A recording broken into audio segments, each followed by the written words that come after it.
Daniel had always dreamed of doing something great. He wanted to start his own business, become fit and healthy, travel the world, and live a meaningful life. But every time he tried to take the first step, he found himself stuck, not because he didn't have the talent, not because he lacked resources, but because he was waiting for the perfect moment, waiting for that feeling of motivation to hit him like a wave and carry him forward. Some days he woke up excited. On those days, he made big plans. He would write down his goals, make to-do lists, and tell himself, this is it. Today I'm starting. But then, without warning, that energy would disappear. The very next day, he'd feel tired, lazy, and unsure. And so the plans would be forgotten, the goals pushed aside, the list tossed into the trash. Daniel didn't understand why he couldn't stay consistent. He thought maybe something was wrong with him. Maybe he just wasn't made for success. But deep down, he knew he wanted to change. He just didn't know how. Then came the day that changed everything. Daniel had been invited to speak at a small community event. It was nothing big, just a gathering of locals sharing their experiences, but Daniel missed it. He had been excited the night before. He had promised himself he would go, but when the morning came, he just didn't feel like it. He told himself he'd go to the next one, but deep inside, he was tired of always putting things off, tired of missing chances, tired of his own excuses. Later that week, he sat on a park bench thinking quietly. That's when he met Marcus, an older man with kind eyes and a calm voice. They started talking. Daniel shared how he felt stuck, how he couldn't move forward, and how he was always waiting for motivation to push him. Marcus listened carefully. Then he said something simple. Motivation is nice when it's there, but it won't always be. If you only act when you're motivated, you'll live a life full of stops and starts. But discipline shows up even when motivation doesn't. Discipline doesn't care how you feel, it just does the work. Daniel had never thought of it that way before. In his mind, he had always believed that you had to feel inspired to take action, that you had to be in the right mood at the right moment. But now he began to see something new. Maybe motivation was a spark, but discipline, that was the engine. That was the part that kept things moving when the spark went out. That night, Daniel didn't wait to feel inspired. He simply took a pen and paper and wrote one thing: show up tomorrow no matter what. It was a small step, but it was the first real one he had taken. And that's how Daniel's journey from waiting to doing truly began. Daniel couldn't stop thinking about what Marcus had said. Discipline doesn't care how you feel, it just does the work. Those words echoed in his mind like a quiet drumbeat. For so long, Daniel had been a slave to his emotions, waiting for the right mood, the right weather, the right energy. But now he was beginning to question that pattern. What if he didn't need to feel ready? What if being ready was just an excuse? The next morning, Daniel set his alarm for 5:30 a.m. He had never been a morning person, and honestly, when the alarm buzzed, he wanted nothing more than to roll over and go back to sleep. His bed was warm, his body was heavy, and there was no spark of motivation at all. But then he remembered his promise. Not a promise to anyone else, but one he made to himself. Show up tomorrow no matter what. He sat up, stretched, and stood. It wasn't dramatic. It wasn't heroic. It was just quiet, steady movement. He brushed his teeth, put on his shoes, and stepped outside for a short walk. The sun hadn't even risen yet. The streets were silent. But with every step, Daniel felt something shift. He wasn't relying on a feeling. He was relying on a choice. Later that week, he returned to the park and met Marcus again. The older man smiled, noticing the change in Daniel's energy. You showed up, Marcus said. I did, Daniel replied, even though I didn't want to. Marcus nodded. That's the beginning of discipline. It's not loud. It's not exciting. It's consistent. You win not by feeling powerful every day, but by showing up on the days you don't. Marcus then shared a bit of his own story. He had served in the military for over 20 years. There were days he trained in the cold rain, days when sleep was short and stress was high. But in all those years, he learned one thing. If you wait for perfect conditions, you'll never move. Discipline, he said, was built in discomfort. Daniel listened with wide eyes. This wasn't just advice, it was lived experience. From that moment on, Daniel started building structure into his life. He didn't try to do everything at once. He started small. He made his bed each morning. He wrote down 3 things he would do each day. Whether he felt motivated or not, he did them. Sometimes it felt like a chore, sometimes it felt like victory, but each time it added a brick to his foundation. Discipline was becoming his new habit. And what surprised him most was this: the more he practiced discipline, the less he needed motivation. The days that used to feel hard became normal. The routines that once felt impossible became second nature. Daniel was learning that motivation might start the fire, but it was discipline that kept it burning. Every time he walked past that park bench where he met Marcus, he smiled. Because that was the place where he discovered something far more powerful than any burst of motivation. It was the beginning of his journey towards self-mastery through the quiet power of discipline. Discipline was beginning to shape Daniel's life in ways he hadn't expected. He no longer waited for a perfect morning to start his day. He simply started. At first, it was just waking up early. Then it became writing down his goals. Then it turned into exercising a little every morning, even if it was just 10 minutes of stretching or walking. Daniel wasn't chasing motivation anymore. He was building momentum. One afternoon, he sat at his desk, looking at a list of things he had put off for months. He had always wanted to launch a small online business, nothing huge, just something meaningful. But every time he thought about it before, the same voices came into his head. You're not ready. You don't know enough. What if you fail? But this time, he didn't listen to those voices. He opened his laptop, took a deep breath, and began. The first step was simple. He did research. He wrote down ideas. He created a basic plan. He didn't expect perfection. He just moved forward.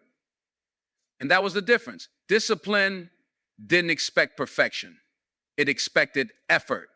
As days passed, Daniel built a routine around his goals. He worked on his business every morning before his regular job, even if he was tired, even if he felt unmotivated. He showed up, he wrote emails, he learned new tools, he sent messages, he practiced. And slowly things began to change. People started responding. He made his first small sale, then another. His business wasn't booming, but it was real. And more than that, it was his. He had done it not because of a flash of inspiration, but because of daily discipline. One day, he ran into an old friend, Alex, who was surprised by how much Daniel had changed. You look different, man, Alex said. What happened? You're glowing or something. Daniel smiled. I stopped waiting to feel ready. I just started doing the work. Alex laughed. But how do you stay so motivated? Daniel paused, then replied, I don't. I stay disciplined. Those words struck Alex the same way Marcus' words had once struck Daniel. Daniel began to understand something even deeper. Discipline didn't just change his schedule. It changed his identity. He was no longer the person who talked about what he wanted to do. He was the person who did it quietly, consistently, calmly. His confidence wasn't built on praise. It was built on proof. Proof that he could depend on himself. He realized that every time he did something difficult, he trained his mind to push through discomfort. Every time he took action without motivation, he strengthened his character. Discipline became his superpower. It wasn't always exciting. It wasn't always fun, but it was always there, solid, steady, unshaken. Daniel understood now that the life he dreamed of wouldn't be built by waiting. It would be built by showing up again and again, especially when it was hard. And that realization made all the difference. Daniel's transformation was not just visible to himself anymore. It was inspiring the people around him. His coworkers noticed how calm and focused he had become. His friends started asking him for advice. Even his younger brother, Liam, who had always struggled with procrastination, began to spend more time with him, watching, learning, and following his example. One evening, Liam sat beside Daniel, curious but hesitant. I see you doing so much lately, Liam said, and I know you're not always in the mood, so how do you push through? Daniel looked at him and replied, because I decided who I want to be. Liam didn't fully understand. Daniel explained, discipline is a choice, not once, but over and over again. It's not about being perfect. It's about being consistent. You just have to decide, do I want short-term comfort or long-term change? Those words stuck with Liam, and that night, Daniel saw something shift in his brother's eyes. The same kind of shift he once had when Marcus spoke to him in the park. The truth was becoming clear. Discipline wasn't just about personal achievement, it was contagious. When one person chooses consistency, others begin to believe it's possible for them too. Daniel kept up his routine, not for applause, not for praise, but because it had become a part of who he was.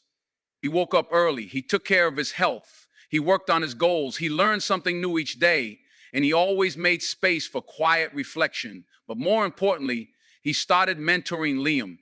They began waking up together some mornings. They went on short runs. They read for 10 minutes a day. They set goals and they held each other accountable. There was laughter, struggle, and a few skipped days, but they always returned to the path. Daniel understood now that discipline is not just a habit, it's a form of leadership. Leading yourself with intention, leading others by example. He remembered how one moment with Marcus changed everything for him. Now he had become that person for someone else. And that brought a deeper joy than any success he could ever measure. One Saturday morning, Daniel and Liam went back to the park. They sat on the same bench Daniel had once sat on years ago. It felt full circle, funny, Liam said. You sat right here, unsure of where to go next, and now here we are. Daniel nodded. The bench didn't change, I did.